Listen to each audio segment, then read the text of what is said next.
కులం సర్టిఫికేట్ కావాలన్నా, నివాసం సర్టిఫికేట్ కావాలన్నా, ఆదాయం సర్టిఫికేట్ కావాలన్నా తహసీల్దార్ ఆఫీస్ చుట్టూ తిరిగి తిరిగి ఆస్టకు వస్తుంది. బుడ్డోళ్ళ బర్త్ సర్టిఫికేట్ కోసం సుతా చెప్పులు అరిగేటట్టు తిరగాలి.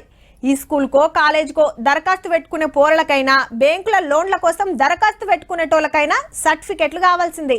ఇవి ఉంటేనే పని అవుతుంది. మరి ఏం తిప్పలు పడతారు. మేము ఇప్పిస్తాం తీయురని ఎవరన్నా అంటే ఎంత సంబరం అనిపిస్తుంది. కానీ అటెనక తెలుస్తుంది ఏమైతుంది అనేది.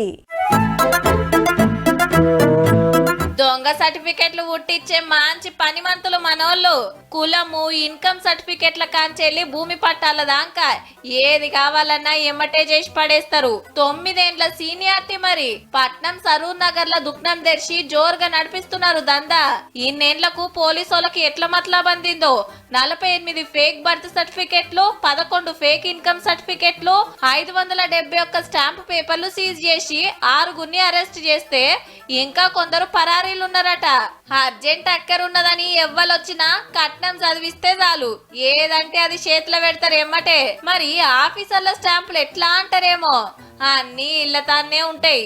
ఇప్పటిదాకా 181 మందికి దొంగ కాగితాలు అమ్మిండ్రట. ఓల్డ్ డాక్యుమెంట్ లా ఉంది ఇది. దీని మీద ఏమన్నా రాస్తాడు. రాసేసి మాకు పోలీస్ దగ్గరకు వచ్చినా ఈ డాక్యుమెంట్ అని చూపిస్తే we feel initial that moment లో ఇదే కరెక్ట్ అనుకుంటాం. ఈ సర్టిఫికెట్ల తోటి ఎందరు దేశం దాటిండ్రు, ఎందరు కొలువులు కొట్టిండ్రు, కాలేజీలలో ఎందరు సీట్లు సంపాదించిండ్రో ఎంక్వైరీ నడుస్తుందిగా. ఇప్పటికీ దొరకకుంటే ఇంకెంత మంది కంటగడుదురోపో.